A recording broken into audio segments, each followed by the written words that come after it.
গল্পের নাম টের পেলেন আজ। গোপালের একবার পায়ে ফোড়া হয়েছিল। সেজন্য গোপাল খুঁড়িয়ে খুঁড়িয়ে রাজসভায় ঢুকতেই মহারাজ বললেন, গোপাল, কখন তুমি যে পরের বাগানে ঢুকে চুরি করতে গিয়ে ঠ্যাং ভাঙলে আমি মোটেই টের পেলুম না।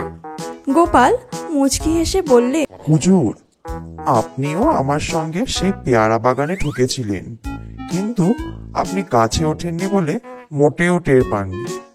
আপনি তখন তলার পেয়ারা গুনছিলেন। আপনি অগুন্তি পেয়ারা দেখে মশগুল ছিলেন গোনায়। এজন্য আমি যে পড়ে গিয়ে ঠ্যাং ভাঙলুম তা আপনি দেখতেই পাননি। আপনি টের পেলেন আজ। হুঁশ থাকলে তো দেখবেন।